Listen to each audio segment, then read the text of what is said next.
Okay, I've done it. Thank So from now onwards, we are live, essentially. Okay.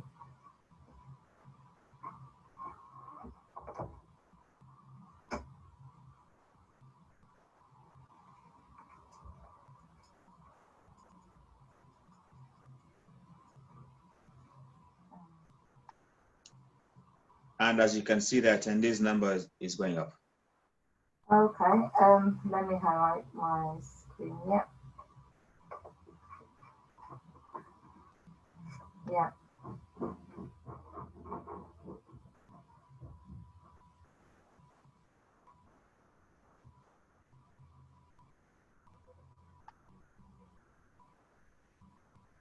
So if you spot any speakers, let me know. I think the first person is Alexandra Van Sant.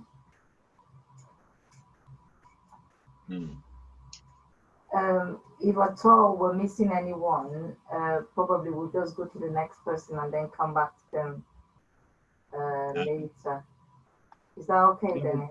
Do you have a particular order that you wanted to follow, or? No, I wanted to follow the exact order on the screen, but as I mentioned earlier, Fudia, due to prior engagement, she'll join us at 7. So we'll try to make sure that probably everyone has had their turn prior to 7, because usually at 7 it's supposed to be we're supposed to be looking forward to like interacting, isn't it? Like questions and answers. Okay. Then we'll have to still give Fudia maybe another 10 minutes after 7 to have her turn. Yeah.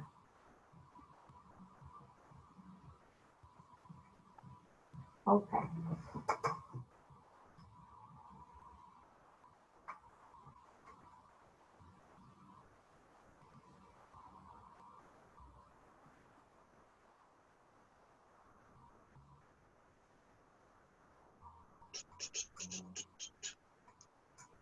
I'll use this chance to get myself a glass of water. No worries. I've got mine sitting here. Have you got a drink, Barbara? It's very hot. I think you're on mute.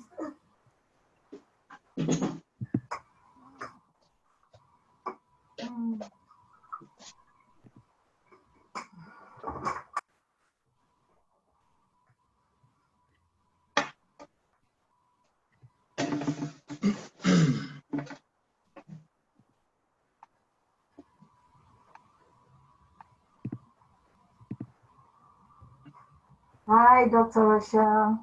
Hi, good evening. Good evening. How are Good you to see doing? you. Good to see you guys. I'm good, thank you. How are you? I'm fine, thanks. Good.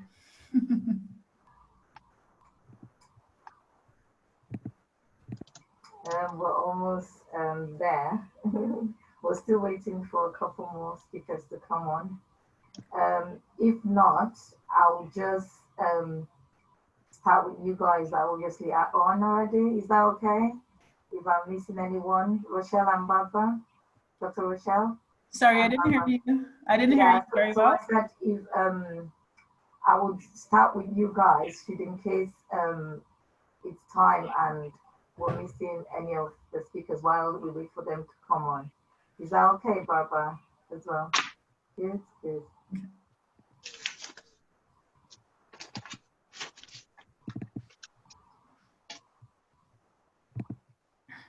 Okay.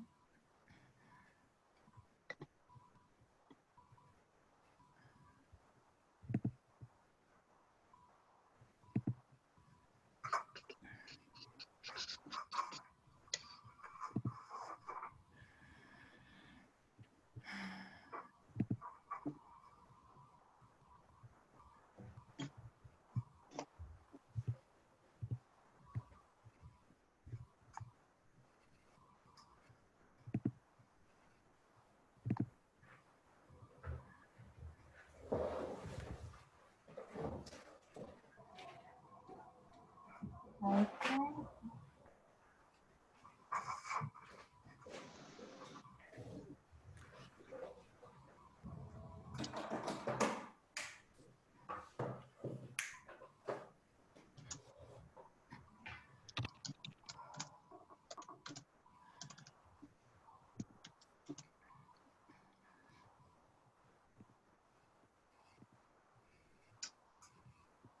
Dr. Rochelle, I've been following your work on LinkedIn. I think you're doing some great stuff. Oh, thank you. It's definitely keeping me busy. Yeah, it appears you've been very busy, yeah. Yeah, I have 4 events back to back next week, literally Wow. Tuesday, Wednesday, Thursday. So I've been finding it difficult to promote each of them. Yeah, because I remember one of them was cancelled because of COVID, but it Yeah, appears everything is moved online now. yeah. Oh, the CIPD Festival of Work, yeah, which was it last week or the week before? The week Yeah. before. I'm losing track now. Okay. Yeah, but it went really well. Good stuff. Okay, I think we're good to go. Dennis, ready? Yes, I am ready, yeah. Okay. Hello, everyone, and welcome to another interesting webcast with One Africa Network. I am your host for today. My name is Ruth Adams, and with me is your co-host, Dennis Aguma. I hope everyone is keeping well and safe. Our topic for today is employment law, career and skills of the future. For the benefit of those that are joining us for the first time, I would say a little brief history about One Africa Network. Next slide. Okay, we are a membership-based think tank and social development organization, and we focus on issues that affect Black and African businesses and entrepreneurs. We're committed to advancing entrepreneurship, innovation, excellence, and inclusive and sustainable growth. Our mission is to connect, inspire, and celebrate, obviously, African professionals, generally those who are within the BAME community, not just Africans. Sometimes I feel like we're not celebrated enough for the good things that we do, for those that are doing very well. So it's also our mission as an organization to celebrate, the good things, those who are making progress, those who are making a change, those who are contributing positively to the society. And it's also our mission to highlight issues that the BAME community faces, obviously putting in context the current climate of COVID-19, Brexit, and post-COVID-19. We do our work through research, advocacy, consulting, and capacity development. We focus on areas like policy development, economy, business growth, innovation, the STEM sector, the creativity sector, and cultural sector as well. Next slide, please. Thank you. And this is how we engage. We engage through social events, business conferences. We've engaged through social celebration and awards, and through live webcasts like this one. We've been fortunate enough to be joined by very high profile and professional experts who are well known within their fields. And these are obviously pictures from our previous events. Pre-COVID-19 when we were meeting face to face. These are just a little bit of a highlight of them. Next slide, please. Thank you.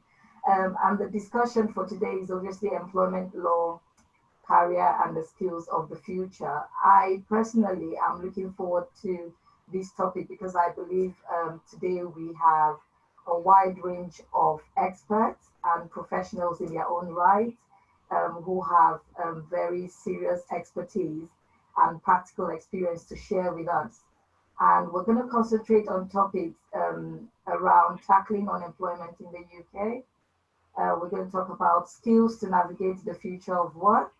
And we can, mostly within the BAME professionals, navigating recruitment and talent acquisition, things that are usually a barrier to the BAME community getting work. In terms of skills development or personal professional development. It could be a wide range of things. It could also be things like discrimination in the workplace. And then we'll look at the gig economy as well. We'll look at managing the workforce in the gig economy, people who are working remotely, how to manage performance. And we'll also look at resilience and agility, building that emotional and cultural intelligence that everyone needs, not just the BAME community or the BAME society. Basically, everyone in their different professional careers require resilience and agility. So we'd also look at staying ahead of the curve in the employment market for growth. Next slide, please. Thank you. With us today, Fudia Smartt as our panelist. She's an employment lawyer with Spencer West LLP. And I have Alexandra Sant. She's a talent and organization design manager with Accenture.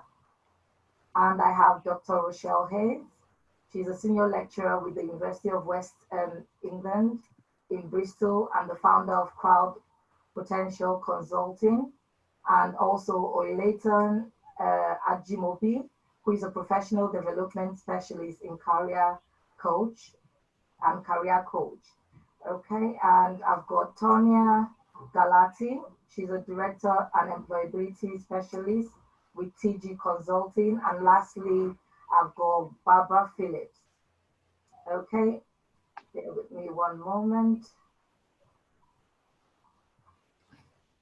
I think my slides are obstructing, sorry, my camera is obstructing my slides.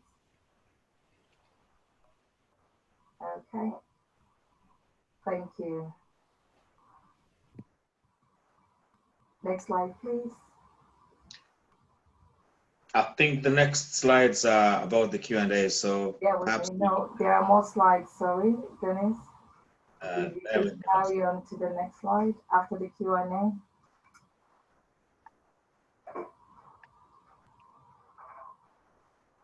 Okay, this is obviously how to join our network. As I said earlier, we're a membership-based network. Next slide, please. Thank you.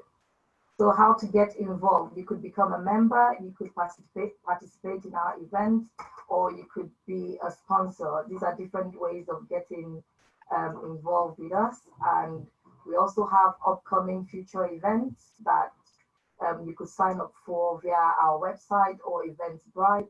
And this is also how to contact us or how to get in touch with us. If you have any feedback, any inquiries, please do feel free.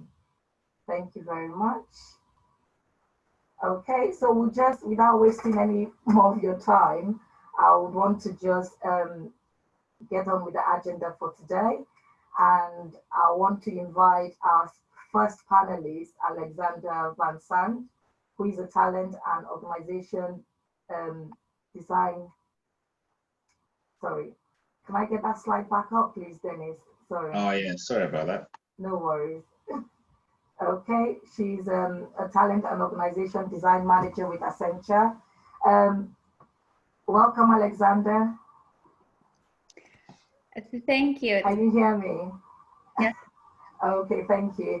I was just going to ask you to give us a little bit of a perspective in the next 10 to 15 minutes of your experience as a talent and organization design manager in terms of employment and obviously the career for the future, what you think your opinion or perspective is on this, and off you go. Thank you. Yeah, of course. So just to kind of start by introducing myself, I have been with Accenture for 6 to 7 years, primarily working in our talent and organization space. And within there, what I've focused on is kind of future skills. What does the future of work look like? Culture transformation, workforce transformation. I've worked with a variety of clients across different industries.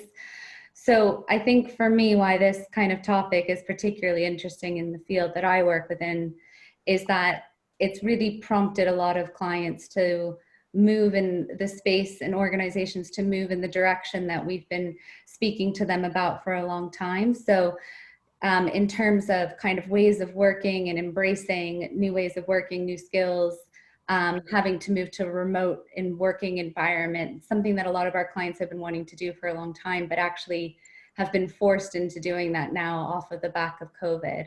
And I think in line with that too, also looking at their reskilling agenda and pushing them to think about what those future skills are in kind of a post-COVID world. So what I thought I would do, just because this is kind of my area of specialization, is just focus on giving you a quick view in terms of what I think the future skills are going to look like. And then I thought I could give a little bit of a context in terms of post-COVID worlds, how businesses can look at it and kind of reinvent themselves on the back of a post-COVID world as well. So first of all, I guess just looking at what we're seeing from an Accenture perspective and the research that we've done along with the CIPD in terms of future skills and what that means for individuals. There's a huge focus on multidisciplinary skills. So really looking for individuals who have a broad skill set within the context of the work that they do.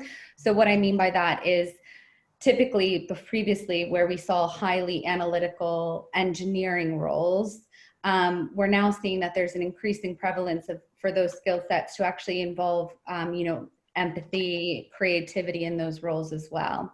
So from a personal perspective, I think it's about thinking about getting that broad multidisciplinary skill set. How can you expand what your specialization is across that space?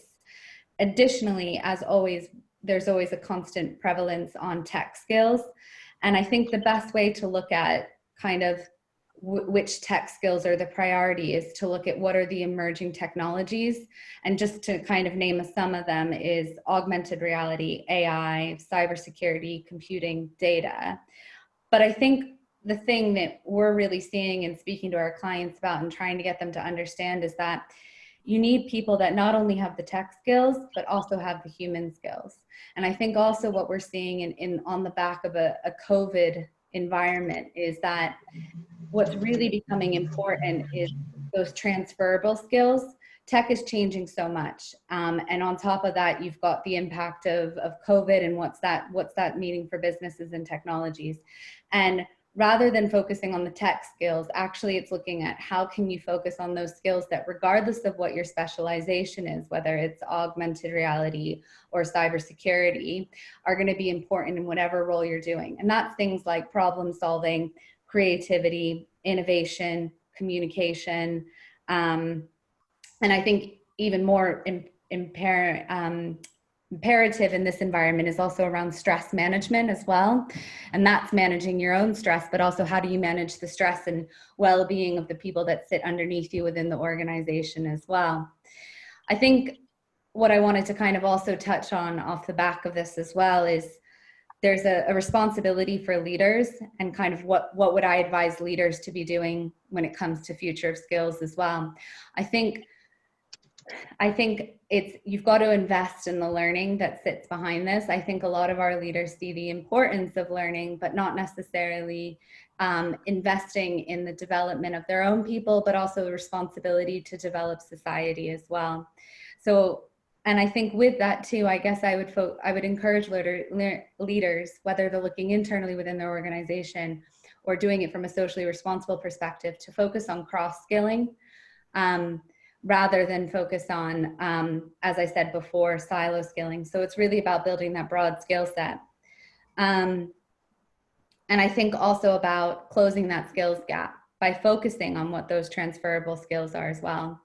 And I think in light of COVID, I mean, one of the things that we're seeing, just speaking very candid and being transparent with this group is, a lot of companies are facing redundancies or looking at their workforce.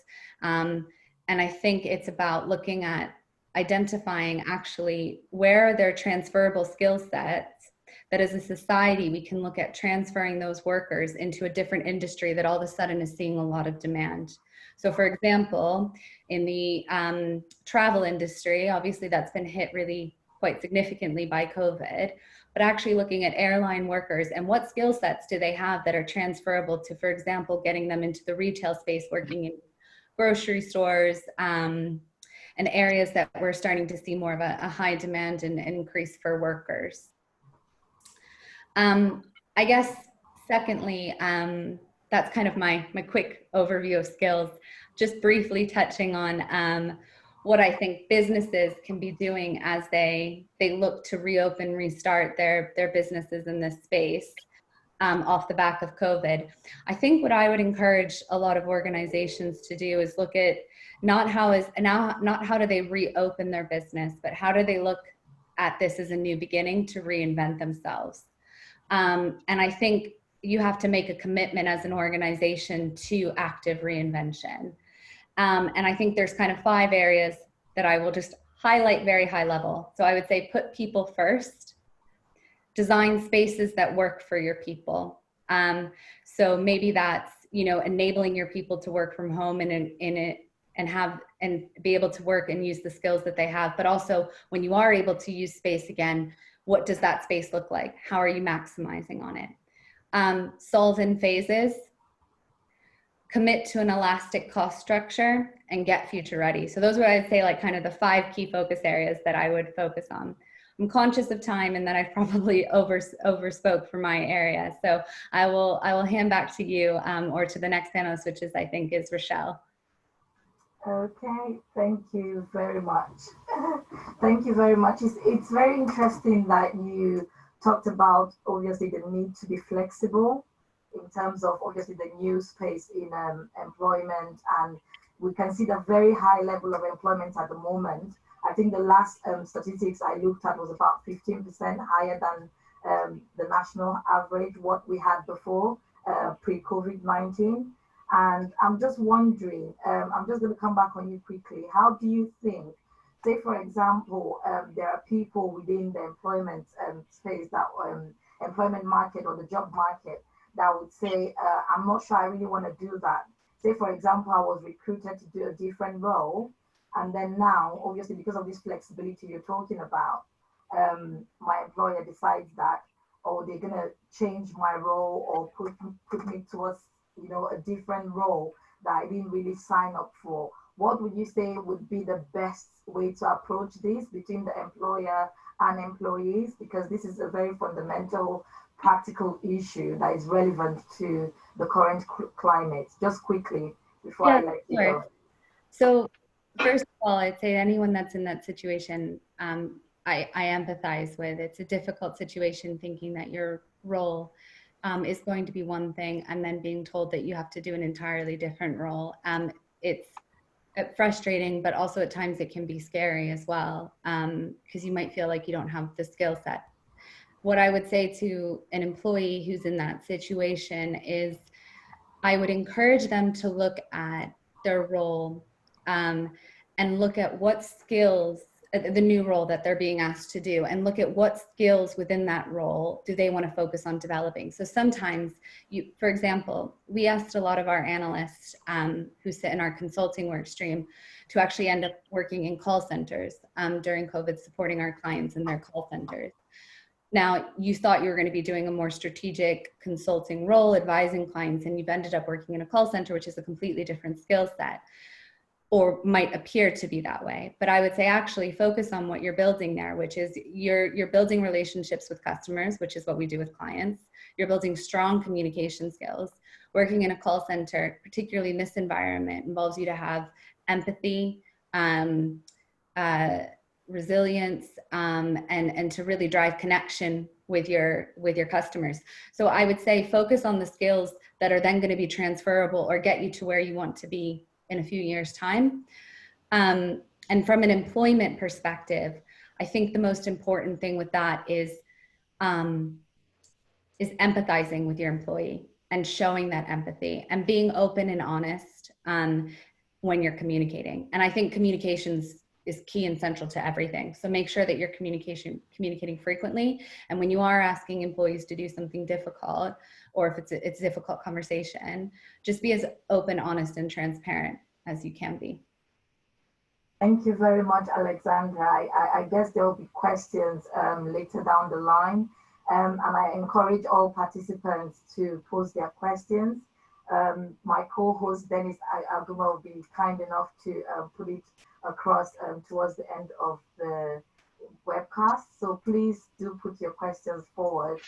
Feel free to put it forward to any particular panelist of your choice if you are particular with where you want who you want to answer your questions. I'll move on to Dr. Rochelle. She's a senior lecturer with University of West England in Bristol, and she's the founder of Crowd Potential Consulting. And I know she has very high level of expertise in the gig economy. That's her area of expertise. So welcome, Dr. Rochelle, and I would employ you to give us your perspective as to where you think things are from your experience and your knowledge. Thank you. Thank you. Good evening, everyone. I would fully support everything that Alexandra just said with regards to a lot of the new trends and the changes in work, especially with regards to the need for flexible working and more transferable skills, and also that mix of hard versus soft skills. One of the things that I did, my consulting firm, one of the things that we did over the last year and a half was to conduct a global study, because we wanted to find out about how work expectations and work trends were changing across the globe. So in that study, one of the things that we focused on were what we call the invisible workforce, those location independent persons working remotely from across the globe. So we went to Thailand and spoke to people working in jungles or in the cafes, and we went to Bali and spoke to other people. We spoke to people in the UK, across Europe and the Caribbean. And one of the things that it highlighted was a clash in work and business expectations between persons working flexibly, persons working remotely, and persons working in, let's say, an atypical way of working.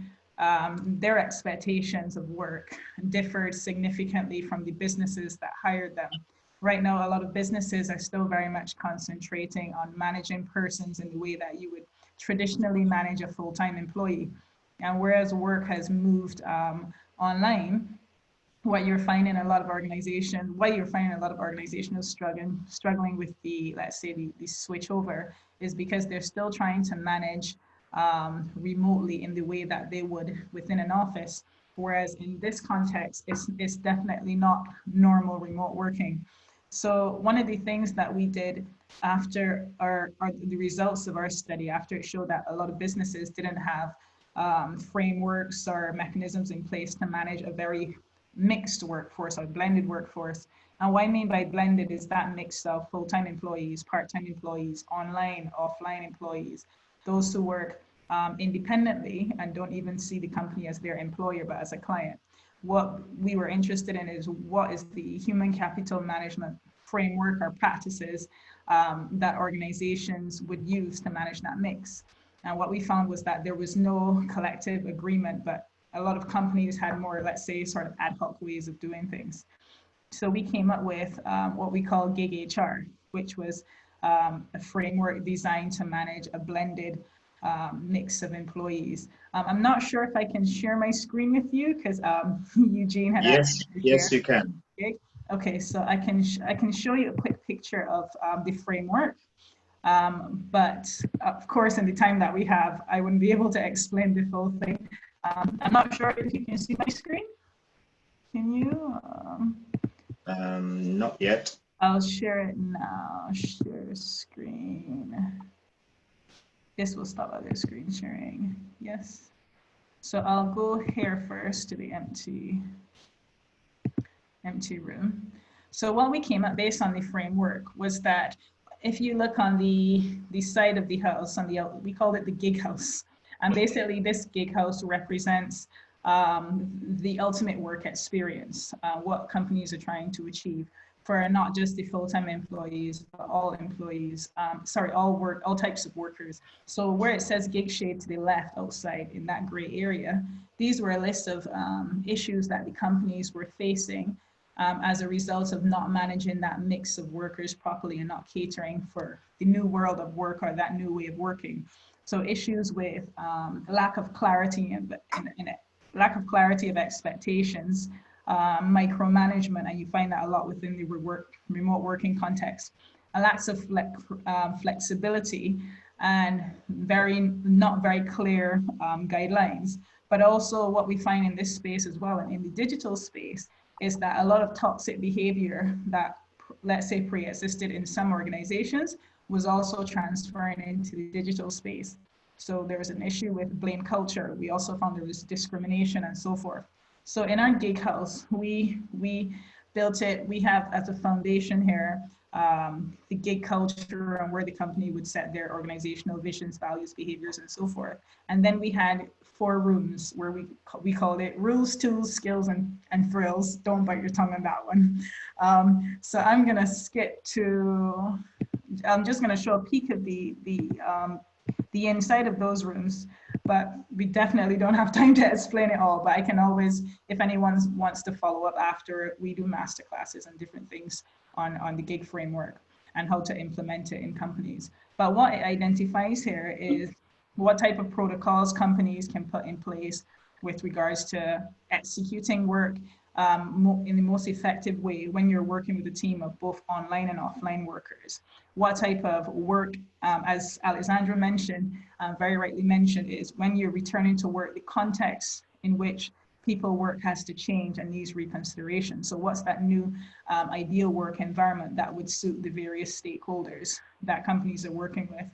What sort of protocols need to be put in place for those working in a blended team? Then also in terms of the technology required to enhance that work experience and the ecosystems with regards to measurements and collaborations, what needs to be in place there. Over to the skills, we mentioned also the type of skills that are needed, that need to be developed, not just by the organization, but also by individuals. So I very much agree where Alexandra said that there's a need to focus on developing more on those softer skills and those transferable skills. But more and more as we work through and meet through digital means, there's also a need to ensure that you are digitally literate and you understand all of the toolkits that can enhance the way in which you work. So this is just kind of an L&D framework that advises not just managers, but also individuals, because they also have a responsibility in creating that, let's say, enhancing their mindset towards, let's say, continuous learning. And that's going to be the key when it comes to, let's say, thriving in the new world of work. Especially where you mentioned, Ruth, you asked the question with regards to persons who found that their jobs are no longer relevant. What do you do now where your skills are no longer required? So this also speaks to the ability to easily adapt and to reskill and to adopt skills that can be transferred and still useful. So I might go over time, so I'm going to stop explaining here for now. But just on this right side, it shows what are the benefits that you achieve when you implement, when you make sure you have all of these areas checked. And we also address the area of well-being and safety as a protection over employees as they work to also achieve these things. So if I had longer, I would explain the need to also ensure while you're doing that to support employees' well-being. But I'll stop sharing that for now. Let me see how that is done. Let's go back here. Stop share, here we go. But that's just a peek into the framework, but that's how we articulated basically solutions based on the findings and the changes that are occurring within the way of work, especially with people working a lot more flexibly. And when you're working in an environment that's constantly changing, how do you prepare individuals and make sure that they can thrive when their skills become, let's say, irrelevant when things suddenly change. So I'll stop there for now because I might be over my time. Sorry. Okay, thank you very much for that information. And as we said, I can see some people posting about, having access to the resource you have just shared. I don't know if you mind, Dr. Rochelle, if you don't mind, sorry, if you're able to share that with us, we could also share that with, the participants. If you're happy to do that. I just want to pick on one of the things you talked about discrimination. I just wanted you to elaborate a little bit in 1 minute. Mm-hmm. What sort of areas do you think people have been discriminated against in terms of the gig economy or generally as in employment that you've noticed with, during COVID-19 or post-COVID-19 or pre-COVID-19? Okay, so what we found, I can tell you pre and post. So Yeah. during our research, what we found was that we spoke to, let's say, a lot of digital nomads working remotely in Jamaica or who were from Jamaica. We also spoke to a lot of female Americans that were based in Thailand and so forth. And what we found common between, let's say, those persons of a Black background and those persons that were female, we found that they both identified issues within being Black and within being female within the digital space. Like, for example, a lot of Black females said it, particularly from the Caribbean, where there's that context where you go from working in a predominantly Black setting to a predominantly white setting, even online. What they found when they worked in more global teams was that they said they noticed that they were less judged on their work and more judged on who they were. So they said they found that sometimes they would pitch ideas and the ideas were ignored, or in meetings they were spoken over or ignored, their contributions were ignored. And the kind of questions they got was not based on their work. And then in terms of the females, we also found in one case we had it where a female was a Canadian. This was a Canadian girl. She was brought into this company to help them fix their diversity and inclusion strategy. And she herself was harassed. She herself was discriminated against. So in that case, she ended up suing the company as well. Wow. So yeah, even those sort of toxic issues transfer within the digital space. So there's a need for mechanisms as well to manage within that space. All right, thank you very much.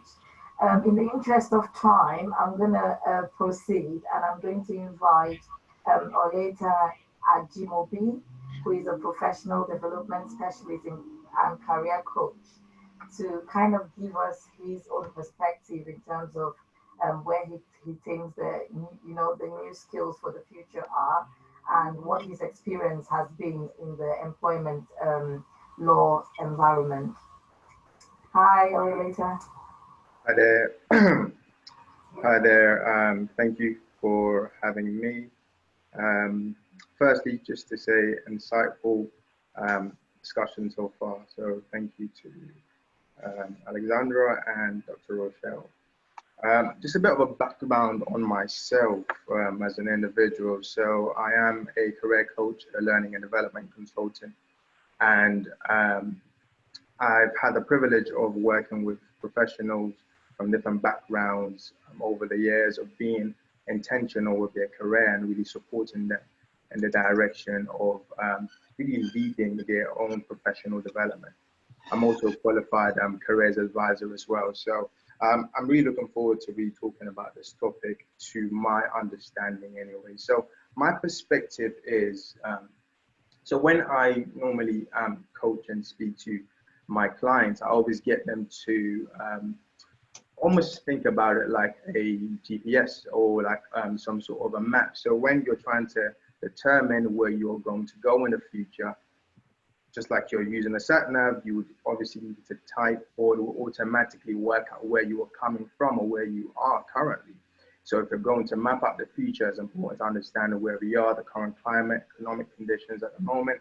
And thinking about that, of course, we are all aware that it's unprecedented times that we are in at the moment. You know, the economy is really in a bad state. In fact, you know, according to the OECD and the IMF, I believe they're saying that the UK is going to be the worst hit in Europe. And, you know, they're saying that the economy is going to contract by 10%. It's already contracted by 20% in April. So we're in very difficult times. And of course, you know, when I think about unemployment and looking at the future from that side of things, you know, we think of a furlough scheme and the 9 million people that are on it. I'm just thinking, you know, obviously it's more of a delay with regards to redundancies and laying off people, but I think it's quite likely that, you know, towards the end of the year, October, I believe, you know, from then on, you know, I don't think there are 9 million jobs for people to go back to. So we are definitely in challenging times when it comes to employment, which leaves us with a question of what do we do with regards to skills and our approach from a job search perspective. And of course, you know, you would agree that, you know, tech is obviously a safe place to be. Digital skills is definitely the way forward. But beyond that, when I think of, you know, digital skills, of course, many people are conscious of that, and they'll probably be developing, you know, skills in that direction, especially those on furlough. But, you know, using the law of supply and demand, and, you know, if a lot of people are going in that direction, my thoughts would probably be that, of course, there will be a huge amount or huge supply of talent. And of course, you have to balance it in some way, shape, or form. You have to stand out to employers. And so beyond the digital skills, so imagine having 100 people having the same set of digital skills. You've got to stand out. So this is why I resonate with what Alexandra was saying. And this is where soft skills come in. So soft skills play a very big role, purely because, for example, like I said, the competition side of things, and also the humanistic side of things when it comes to really doing your job more efficiently. Of course, in this time, there's a lot more need for connection between, you know, businesses and their customers and consumers. So I would definitely say skills like personal branding.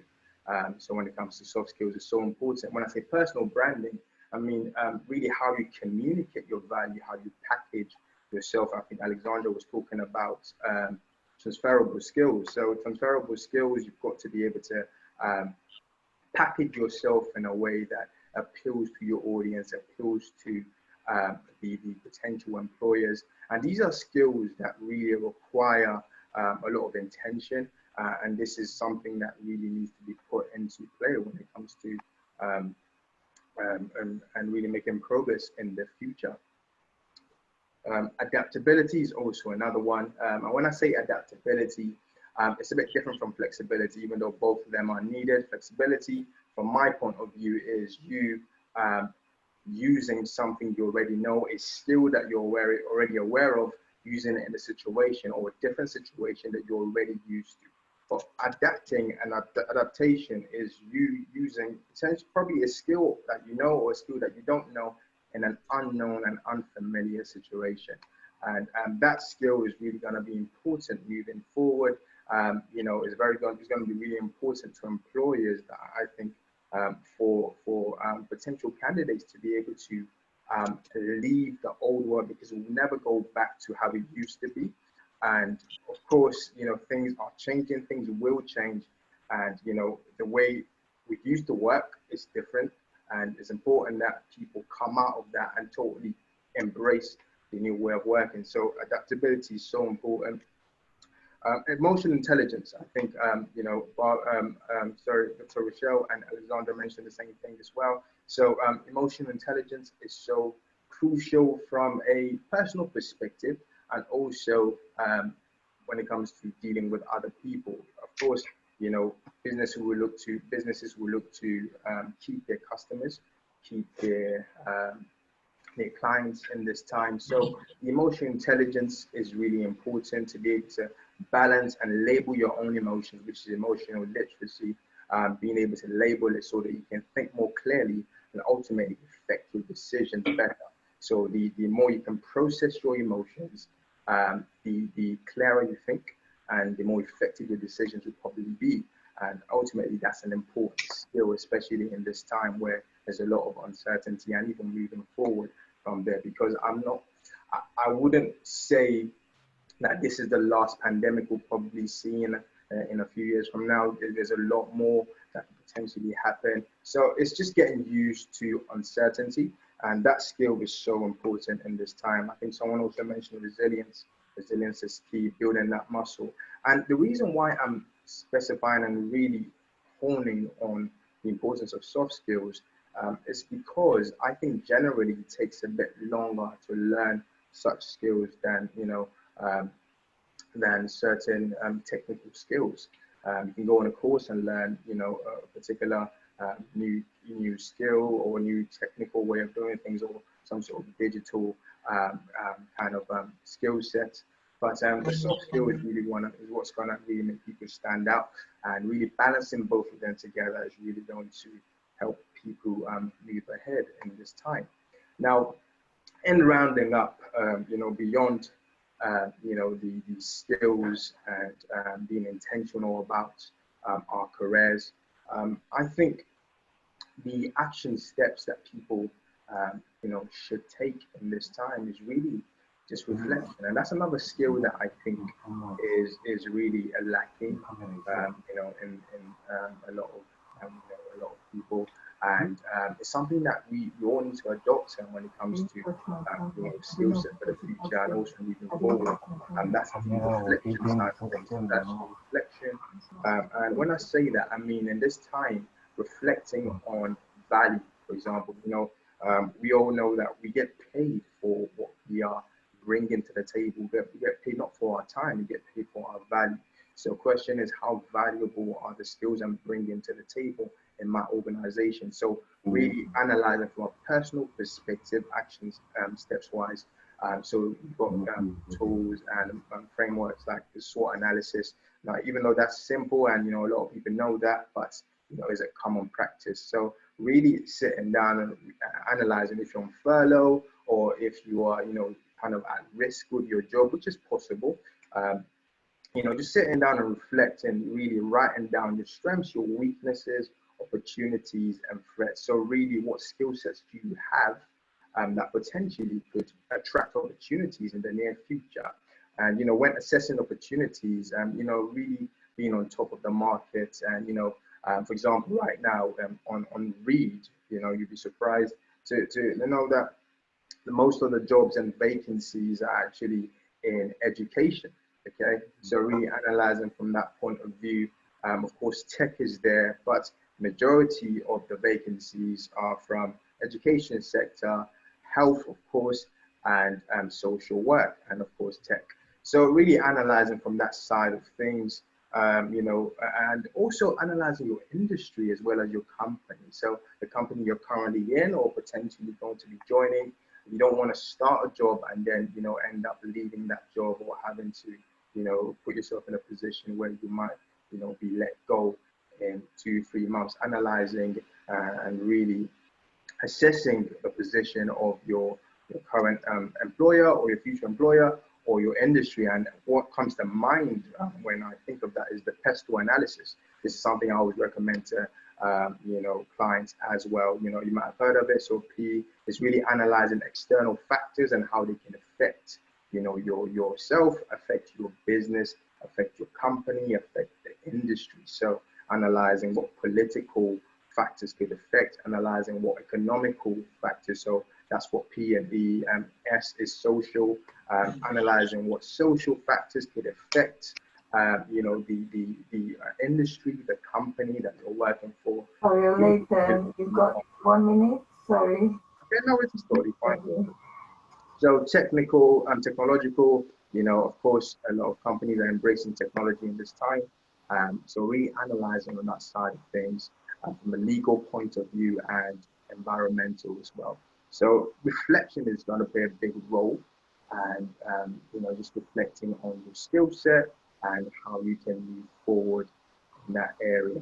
And ultimately, personal development is key. So, the market is going to keep changing. What you need to do to add to your skill set to improve your value in this world and in the future. So that is a summary of my thoughts in this time. So I hope it's all good. Thank you so very much. That was very informative and insightful. I've picked a couple of things that I think I'm going to come back to you on, but I'm just going to go on to other speakers just to get them in time. And then I think we'll come back to you with the question later. Okay. That's all right. Thank you very much. Yeah. I'm going to carry on to Tonia Galati. She's Director and Employability Specialist at TG Consulting. I'll just give you the floor to kind of give us your perspective on where things are at the moment and your experience in terms of your area of expertise. Thank you. Hi, Tonia. Hiya.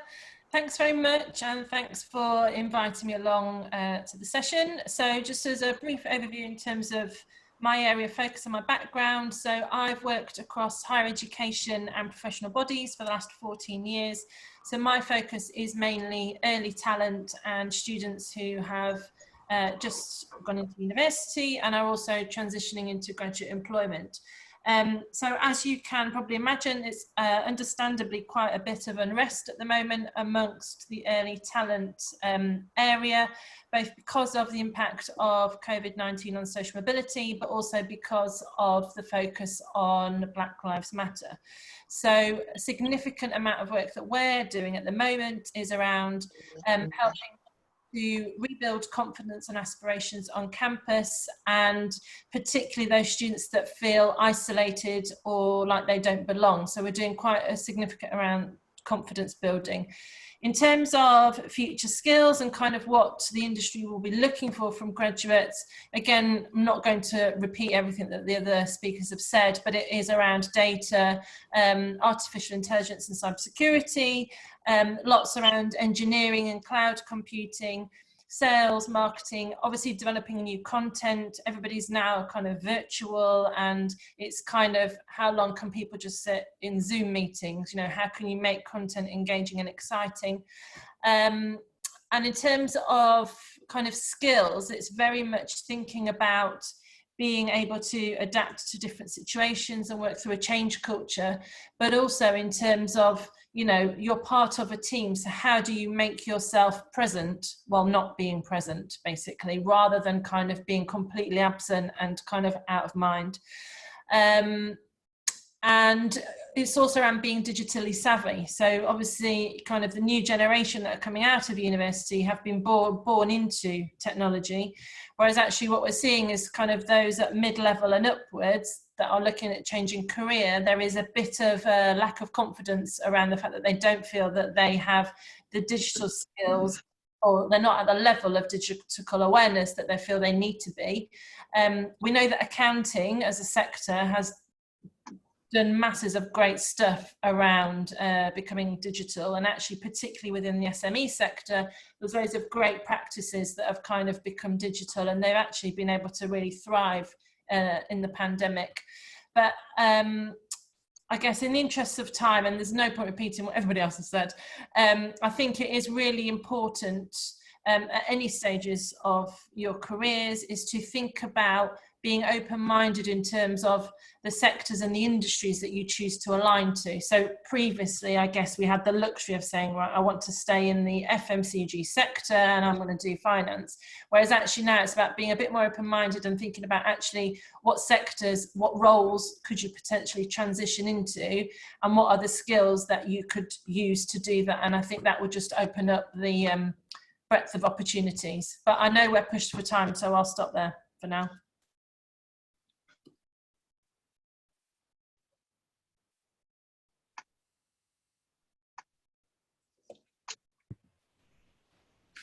Ruth, you're muted. Can you hear me now? Sorry.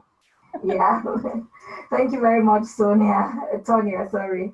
I'm going to just come back to you with a quick question about where you think employment law is at the moment. Do you think there's going to be any future changes? Say, for example, if you were changing a role, would you be renegotiating your contract from the initial one you were on? For example, things like that. What's your view on that quickly? I think I've got a sense that there are going to be discussions around working practices and kind of flexibility of working, particularly, you know, with organisations that have always said, oh, you know, our policy is everybody must work from the office, and now actually no one is working from the office. So I think a lot of it is around staff benefits and policies, but yeah, that's kind of where I'm at with that one at the moment. All right, thank you very much. I'm going to carry on now to Barbara Phillips. She's Director and Strategic Communications Consultant and NLP Coach at Brownstone Communications. I'll give her the floor to introduce herself better and give us her own perspective of where she thinks the future skills are and where employment is at the moment, employment law is.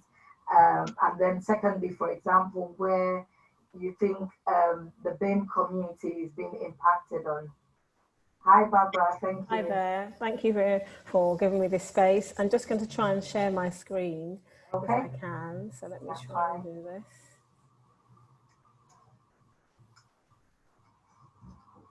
Let's go from the beginning.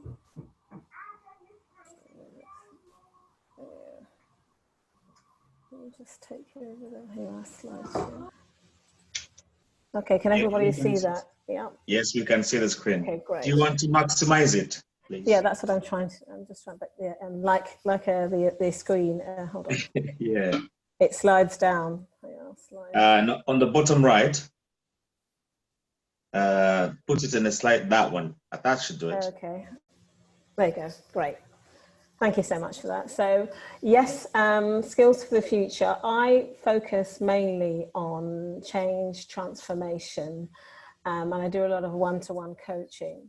So to mirror everything that everyone else has already said, yes, a lot of it is about emotional intelligence, and these are the sorts of skills for the future. But I thought I'd drill a little bit down a little bit more in terms of individual skills, because a lot of what we've shared this evening has been about at corporate level, possibly for professionals, but I do a lot with one-to-ones and what you need to do as an individual. So the two main things, where are we now? The two major events are obviously COVID, but I can't, from a personal perspective, bypass this whole, what I call the outing of systemic racism in organizations. And I think that has an impact. A little bit what I'm going to talk about is, as an individual, some of the things you can do in terms of your skills and maybe a new direction. And maybe if you're at work, post both of these events, maybe how you might like to position yourself. So some of this has been covered, and if it's been covered, I'll pop over. I think right now, what a lot of people haven't done, and this is, not necessarily from the Black and ethnic minority community, this is everyone in our new world, is have this conversation with yourself, out loud in your head on a piece of paper. But you want to have a conversation with yourself and get to grips of, what's been happening, COVID, working remotely, spending all your days on Zoom, and then this whole systemic racism being outed maybe in your organization, how you feel about that. And I think it's really important that a lot of people haven't really thought about it and had this conversation with themselves of how do they feel about it? How does it make me feel? How does it impact me? I think it's really important that everyone does that now. I say I'm talking individuals now, because if you do have repressed feelings and emotions, especially about work, or people around you being ill, family members, then you need to use this self-talk and this opportunity of being home-based to let them out, flush them out, share with your friends and family. And the purpose of doing that is, which I know it's been covered a little bit more, is your personal brand. And I know Olaitan spoke about your personal brand, and I'm going to break it down a little bit more in terms of the two main aspects are, what do organizations gain by employing you? What are you offering? What's in if you're an accountant, what type of accountant are you? What are the external forces around that gives you something special? So a lot of people don't think of themselves as a personal brand, but it's a really important thing to do, because ultimately what you're talking, when you look at your personal brand, you think about what you like about organizations, you're talking about your values. So that self-talk that I just described is a lot about establishing values. Hopefully they're not different ones from before COVID, but get grips with your values and be familiar with your values. And then you can decide before you start worrying about what skills you have. I think it's really important to reassess, does the organization's values align with yours? And that could be an organization you're looking at, prospective employer, or the one that you're in right now.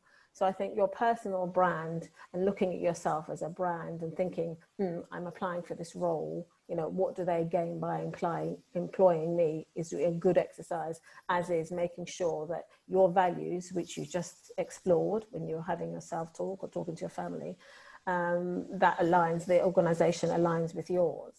So following on from that, we have to ask, skills for the new workplace, post-corporate, and I'm focusing on I'm calling it corporate racial awareness and the structural, because in all my working life, we've never been able to speak about skills you need, or the experiences of Black people, disabled people, women, everyone in the diversity field. You know, what's that like? And we're talking about it now. So here's some good skills for the new world, if you like, post all of this, while you're at work or going for a new job. Now, again, they're soft skills, they're emotional intelligence, they've already been covered, but I thought I'd just drill down a little bit more in terms of being assertive. In terms of being assertive, this is an opportunity for you now to speak to your leadership about the current culture of your organization. If you haven't already joined a support group, you should start a support group. If you haven't already joined one, or there isn't one in your organization, think about starting one. So, and all of these tools that I'm suggesting just helps to keep the environment changed, keeps it moving forward, because no, I don't think anyone wants it to roll back to the way it was before. So it's about being assertive, taking opportunities.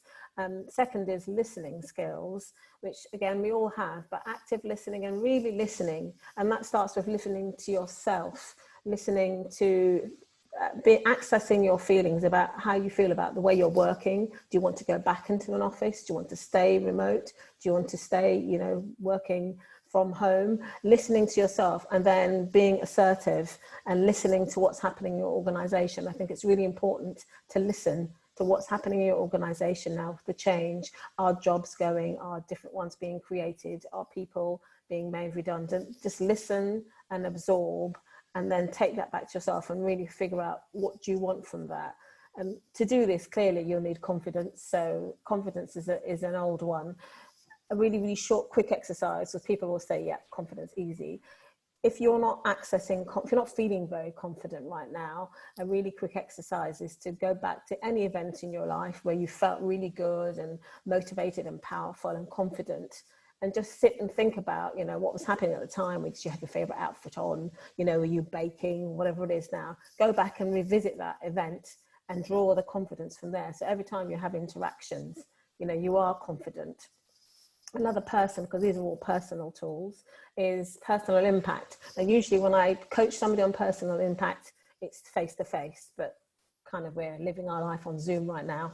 So I'd say to you that a lot of people are struggling with Zoom interactions and to make a personal impact. And I said, that's down to rapport. You need to treat a Zoom interaction the same as you would a face-to-face interaction, and maybe interact with people offline, as I'm planning to speak to some of the fellow speakers offline, contact them, make contacts, make networks. But personal impact is really being present. So be present in the organization, be present on the call, be present in the subject of whatever's going on. And then finally, I think a new skill is recognizing success. Now, a lot of us, you know, we're looking out for what's happening in the future, how different it's going to be, you know, there's going to be a recession, am I going to get a role? But sometimes it's worthwhile just looking at where you are now and recognizing how successful you are. Much of what you think is out there, you actually have already achieved. So it's a really good exercise to say, okay, actually, I think I need a bigger title, more money, I want to manage a team of 15. If you've been using your listening skills and confidence, and you'll be able to have that conversation internally, impact, well, actually, maybe that's not what I want. Maybe that's not great for me. Maybe before COVID and before all of this awareness about racism, structural racism, that's what I wanted. Now I might just want to work for an organization that respects, you know, BAME employees and listens to me and just matches my values, you know, and has a less toxic culture. So really be aware of recognizing success. And in your organization, if none of what I've just described is not happening in your organization, then if you just go onto LinkedIn, there are, myself included, there are lots of professionals out there, Dr. Rochelle, there's lots of professionals out there who are willing to come and talk and try and make things different, because I'm thinking the overall skill for the new workplace is to not let it go back to slip back to what it was before, keep it pushing forward to positive. And it's a skill to be, if you're a problem solver, you'll take it upon yourself to make sure, you know, my experience wasn't what it was before, and the way that the organization ran isn't going to be the way it was before, and you can be part of that now. So that's an opportunity. So those are kind of the main skills, and some actions for you is read up. There's time at home. Read up on leadership skills if that's what you're interested. I prefer to read more about people. One recommendation I'd make is Cousins and Posner. I discovered them a decade ago, and they have 5 practices of exemplary leadership. And what their theory is not, we all can't be the leader, but we can all have leadership skills. And that's something that will it'll change your life if you just think the way of leader, just to do whatever your role is. Think along those leadership lines will improve and change your environment for you. Malcolm Gladwell is another author who is out there who speaks about people and organizations. Again, it's interesting. And I'm really happy to say right now, there's a flurry of Black authors talking about race and the Black experience, and pick one. There's loads out there, whatever your background, that will give you just a different perspective. If you're not from the BAME community and you read one of these books, you'll just get a different perspective on life. And if you are, support people who look like you. So those are some actions to do. And finally, I would say the 2 main skills over and above the emotional intelligence that some of my colleagues have already spoken about is purpose. Be absolutely purposeful about what you want to do, where you want to go, how it's going to work. Have those conversations yourself, imbue yourself with some confidence, listen to people, take note of what's going on around you, decide your own plan, be a problem solver, and that will lead you to absolute self-belief. I think if you distill everything down, everything we've all discussed down to one final skill, it's self-belief. You need to absolutely believe in yourself so everyone else will believe in you. And that's it. Thank you for my time. Thank you so much, Barbara. That is very, very revealing and interesting. Basically, I'm going to come back on you with one of the questions from what I picked from you.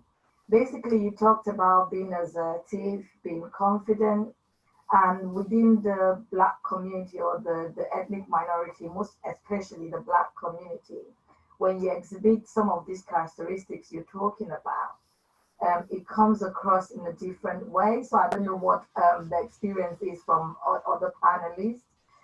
From my experience, sometimes they say Black are too loud, we are sometimes overwhelming, and I don't want to just relegate it to the Black community, but what would happen if anyone, for example, in a workplace who exhibits all of these attributes is seen as being too much, in quotes, that word too much? What's the balance for you? What would you advise someone? What's the balance you think we should be striking?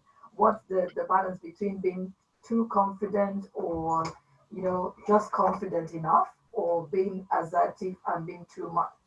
Well, I would have said to you before this whole outing, as I called it, of systemic racism and people, organizations freely speaking about it, I would have given you 10 tips, and they really just amounted to making yourself smaller. I've written a bit on LinkedIn about having to make ourselves small. This is from the Black perspective. I'd say right now is a massive opportunity.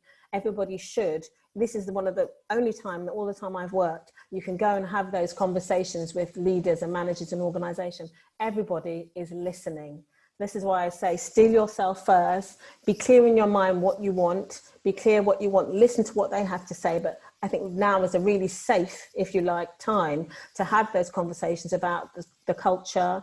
And if you encourage your colleagues to read, they'll understand you're not loud, we are assertive, we are demonstrative, we are open, transparent. These are not the same as the way we've described. So I say read, but now is a really good time to go and have a conversation with your line manager because they are actually listening. So it may never come around again. So that goes for everyone in every organization because, all cultures can be better than they were before COVID and before this kind of outing because they're mainly toxic. So this is an opportunity for everyone to contribute to it not being toxic again, but have those conversations. I absolutely would, because I've never been, you're never been allowed to have them before now. Thank you very much. So basically you're proposing constructive conversation, having that conversation with your line manager, or whoever it is that is in position of leadership. Yeah. So that is very, very good to highlight. Thank you very much, Barbara. Thank you. Thank you. I'm going to move on to Fudia. Hi, Fudia. I think you're muted. Hi, it's Fudia. Nice to meet. Okay, Fudia. I'm so sorry about the Not to worry. pronunciation. Okay. It's your time now to just give us a bit of your perspective on where you think the employment landscape is heading towards, and obviously the impact you've seen from your personal perspective and experience. Thank you. My pleasure. I apologize in advance. I have a very cranky 20-month-old who is screaming the house down. So if you hear any background noises, it is me. So I apologize in advance. As an employment lawyer, this is really busy times, and I think it's a real time of transition for businesses and for individuals, because we had already concerns about a downward spiral due to Brexit. But now, due to COVID-19, I think, I'm not a gambling person, but if I was, I would definitely put money on it that we will go into one of the deepest recessions we've ever had. So that's the bad news out front. But, in great times of stress, there are also great opportunities for growth and development, as I see it. Now, what we've noticed at the moment, March to May, most of the employment queries we were receiving were about the furloughing of staff and the coronavirus job retention scheme, and how do we keep staff, what do we do? Now I'm getting a lot more inquiries about redundancies and workplace restructuring, because as the scheme grinds to a halt by the 31st of October, from the 1st of August, employers will need to start contributing. Firstly, it will be contributing to the pension contributions and employers' pension contributions. And then it will be 10% from the 1st of October to the wage bill, and then it'll be 20%. And so we're already seeing that businesses are trying to make sure that they go through their redundancy processes now, so that as much of the redundancy pay can be covered under the furloughing scheme. On the other side, some businesses have been booming right now. Online courses have never been as busy or as popular. And what we're seeing is that those businesses are really focusing on remote working. Now, I've been an employment lawyer for far longer than I would like to admit, or I hope the makeup hides, but the reality is that most employers have at some time or not received a flexible working request. And it's always been my view that the law isn't strong enough on this issue, because in 2014, it got a facelift, and basically was no longer just a mummy right, i.e. you didn't just have to have a child to say, I want to work flexibly. It became open to all employees who'd been with you for more than 26 weeks, I believe, and you can make one request in a year. But still, employers didn't have to give objective reasons for rejecting a request. So it really only were those who could potentially bring a discrimination claim, i.e. working mothers, that a lot of employers would take the request seriously. But one of the biggest reasons employers would always give for rejecting it, and there are 8 prescribed reasons under the statute for refusing, was it'll have a detrimental impact on performance or quality, or this role can't be done flexibly. And we've had an amazing 4-month trial period of flexible working pretty much for every role you can conceivably imagine. And I think now we have entered into a new stage of the world of work where I think everyone will expect to be able to work remotely. And what we saw in the beginning of March were the haves and the have-nots about working remotely. Businesses that had been very anti-remote working suddenly had to do a massive catch-up. They had to suddenly get the IT systems in place for staff. They had to consider how we're going to comply with the GDPR to make sure the data's kept safe. People haven't got appropriate setup at home, how they're going to do X, Y, Z. And they struggled, and it affected their bottom line. And the businesses that were already working remotely were able to capitalize on this and just go straight to making people work as effectively as possible. And so I see that being where, putting the redundancies and restructurings to one side, I think that is a key area. One, dealing with the health and safety concerns for staff amidst COVID-19. And I think according to the WHO, they're saying we're now in the world of pandemics, that this is not a one-off event. We're probably going to have more of them. So I see hot desking dying a death because that helps the transmission of germs. And you're having businesses that are now focusing on creating safe little hubs in the workplace that you can have the 2-meter distance, where you can have the plastic coverings, etc. And employers have to get that right.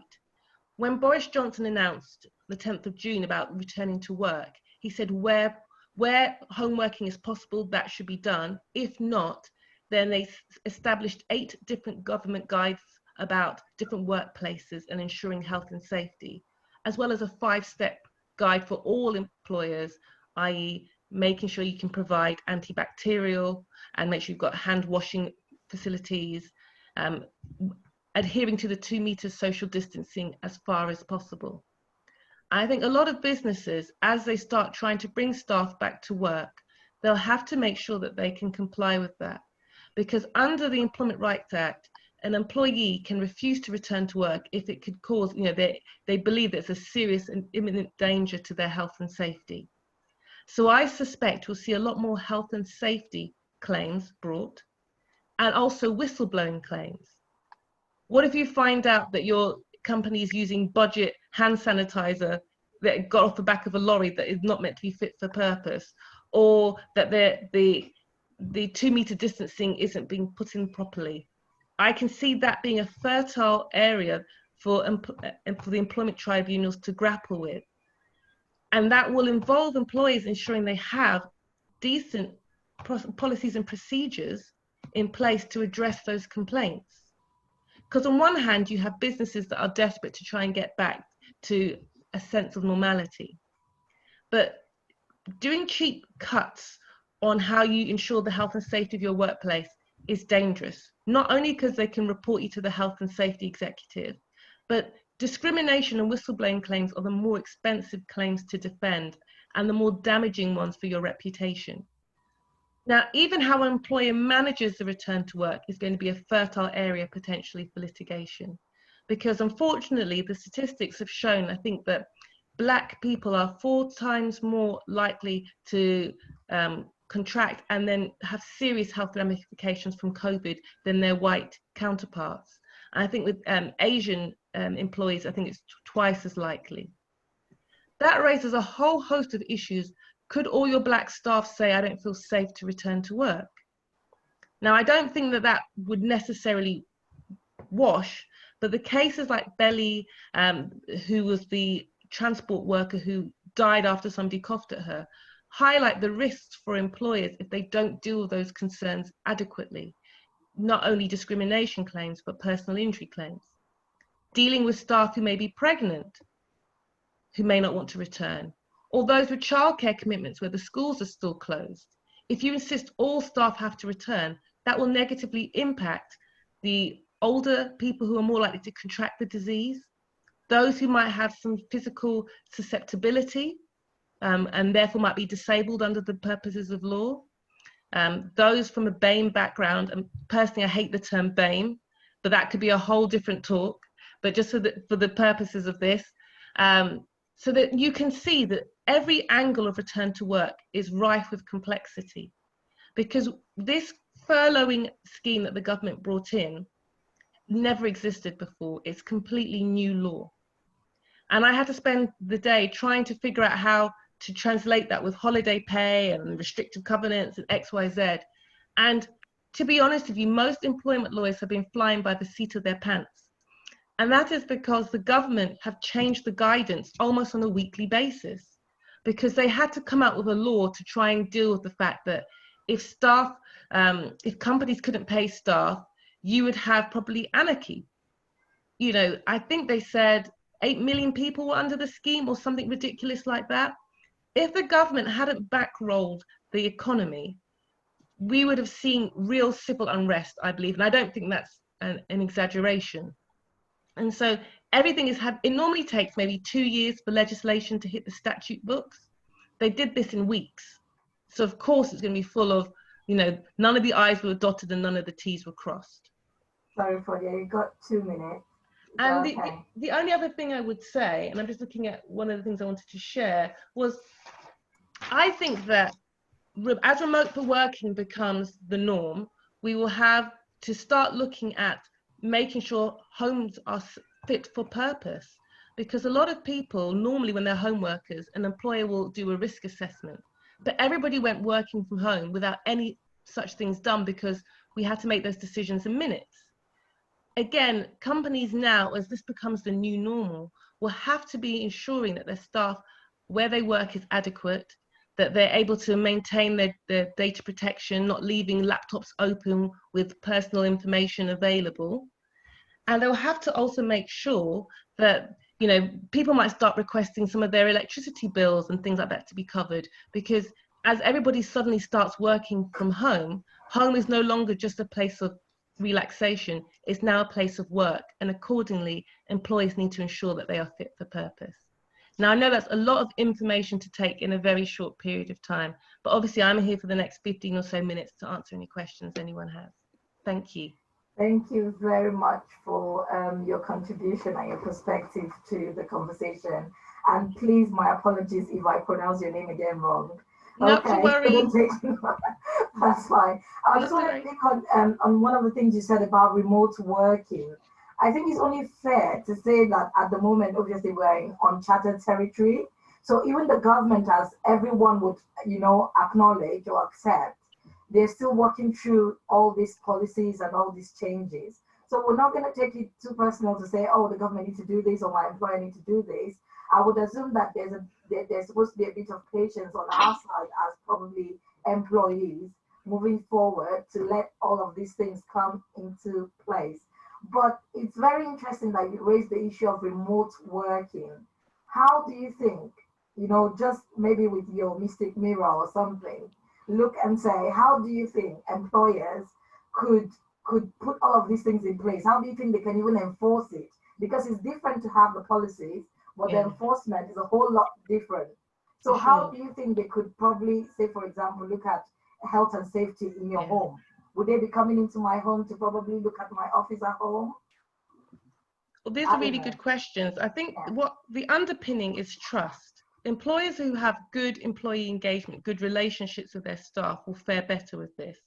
And that is because, as you said, we are in uncharted waters. So how you would normally performance manage staff, you're not going to be able to do.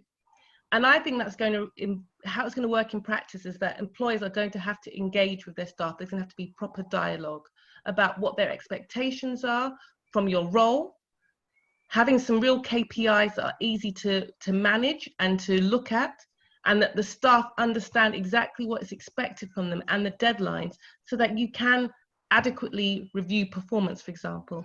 With health and safety, what normally happens is that companies would hire a health and safety representative to go into your workplace, to your home, and check that it's fit for purpose.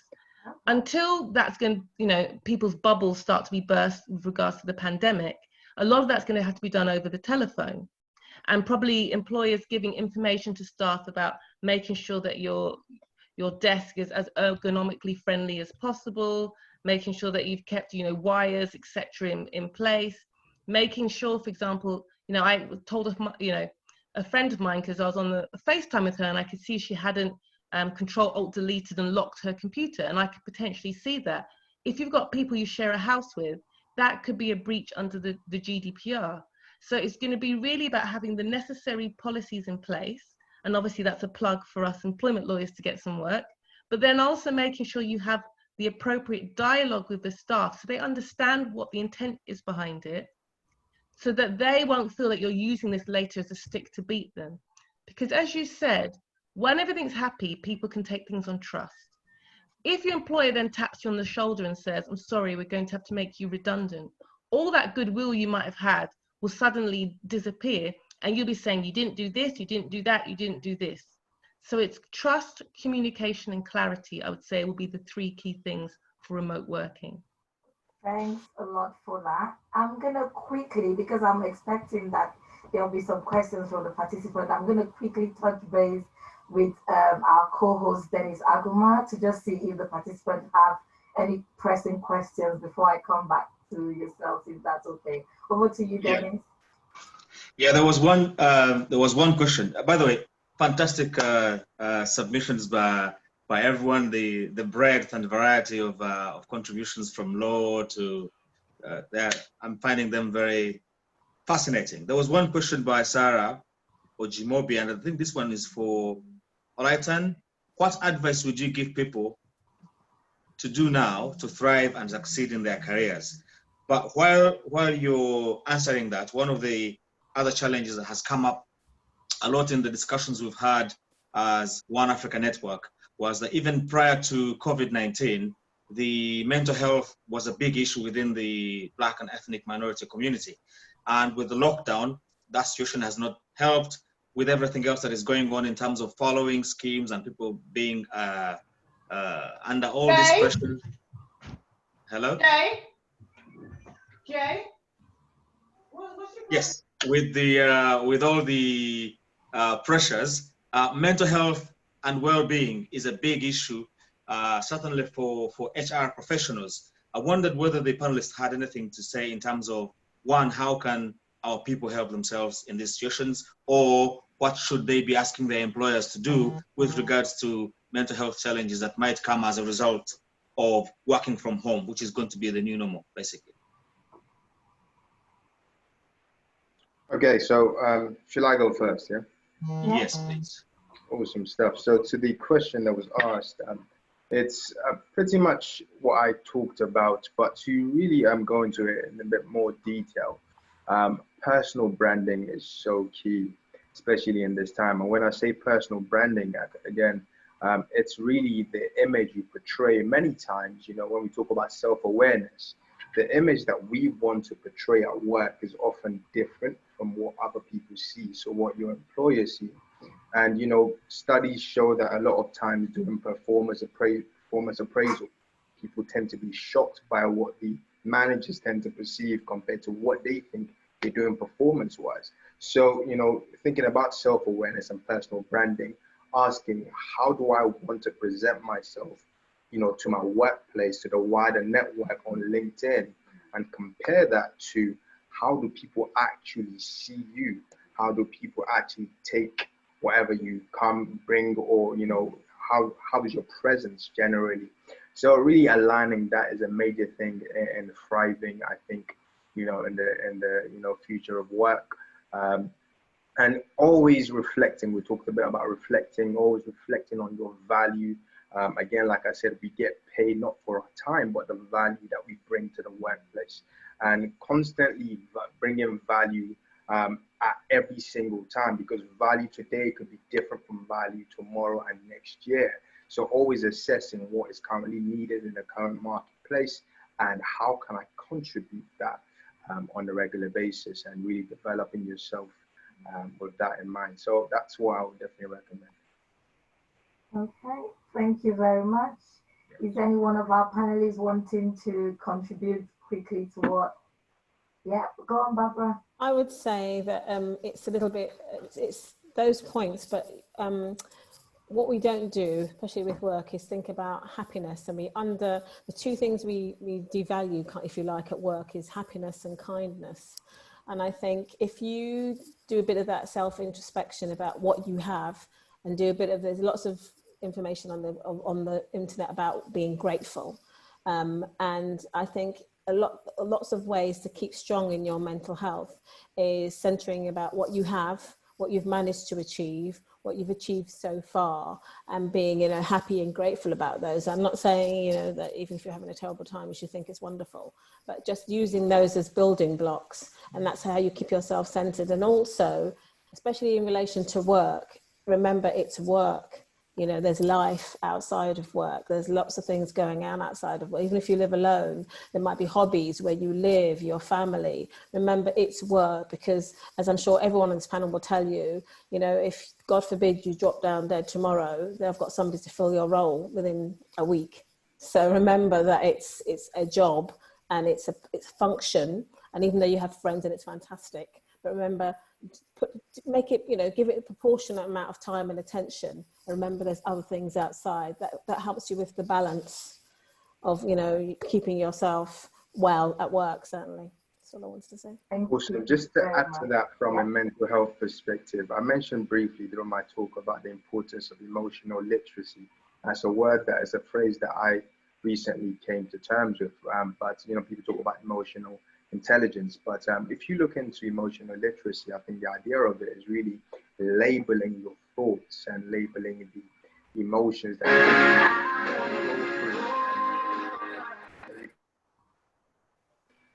you sorry about that, guys. So emotional literacy, you know, linking to mental health, is really as you go through your emotional cycles and the different things that you are thinking, being able to label that. How am I feeling now? Anxious? Am I feeling nervous? Am I feeling optimistic? And really labeling that. And like I said, the more you can process your thoughts in that way, the clearer you'll be able to think. And ultimately, that will affect your decisions and the productivity that you would have levels-wise. And yeah, of course, your mental health as well. So emotional literacy is important. Okay, thank you very much. I'm just going to put to the panelists in 2 minutes quickly a question about progression. This is one of the big issues that, for example, from my experience and knowledge and research, I have noticed within the BAME community. And for example, the BAME professionals or individuals take twice as long as, you know, for example, their other counterparts in terms of progression in a workplace. What would be your 1 20-minute tip to people or participants about progression at the workplace? What would you say are the quick tips that someone could use to probably help them progress? Aside from the fact that obviously things like discrimination also come into play. We don't want to be victims. We don't want to dwell on that. We just want to ask for, you know, things that we could use our initiative to do to help us progress. Quickly, who wants to help with that? Among the panelists, feel free to quickly chip in. I can start on it. That's fine. Thank you. One of the things I would say, and that's really helped me in my career. I need to find my phone. Mommy. Sorry. Not sure where it's coming from. One of the things I would say is collaboration, and also to have those very bold, open conversations and put what you want on the table. I think sometimes in companies, we hope that persons would notice what we're doing in companies, that the boss at the top is looking, you think he has an idea of what you're doing on a daily basis and the progress you're making. And sometimes people are very surprised where their achievements are not recognized. So I would say be very vocal in what you want and making it clear what you've done within certain settings where those opportunities might come up, or where you're finding yourself looking for those opportunities. But I would also say to collaborate as well, because there's definitely strength in numbers if it is that you're trying to be noticed within your company. See what projects you can collaborate on, not only internally, but also externally. What can you do that will help? I think some of the panelists mentioned earlier in terms of building your personal brand, because very much the case is it's no longer a case where your employment security can be determined by any one company. So I would say, as you are working within companies, you should be constantly working on building your employability, so that if it is that you're not progressing and you have to move on, let's say your collaborations and your different transferable skills you've gained from working on a variety of different ventures, then those skills you can use within another setting that might allow you to progress. Thank you very much. Anyone else quickly for the next 50 seconds? So I can go next. Obviously, I can't speak to the Black experience, but I can speak to the female experience. And one thing that I do is I constantly, when I'm responding to a situation, I ask myself what my male colleagues would do in that situation. And oftentimes I find that it prompts me to be bolder, to be more confident, to not overthink things, which is sometimes what I have a tendency to do. The other thing I would say is I just reiterate what Rochelle says: promote yourself. Oftentimes we get our socks in our head or get self-conscious about how much we're promoting ourselves, but actually to our peers, they're not noticing that, and to the leaders that sit above us, I don't think you can do it enough. So that would be my kind of 2 tips. Thank you very much. Anyone else quickly? We're just finishing. I think that has been all said. I want to thank all our panelists, Dr. Rochelle, Barbara, Alexandra, Tonia, and Fudia. I want to say a big thank you to you all. Please do not reject us when we call you back. Usually we have feedback from participants who would like, particular speakers back because they benefited, a lot. So please don't say no to us. We look forward to having you again on our platform. And to all participants, thank you very much for joining in. Please look at our website for future events, and we hope that everyone stays well and safe. And we also look forward to feedback. So if you have any areas you think we should be looking at, any areas you think we should be concentrating on, please do feel free to email us or contact us on the contact details on the screen. So thank you, everyone. Please stay safe. Thank you so we much. look forward to seeing you again in the future. Bye, Thank everyone. you. Thank Bye. you, everyone. Bye. Thank you. Bye.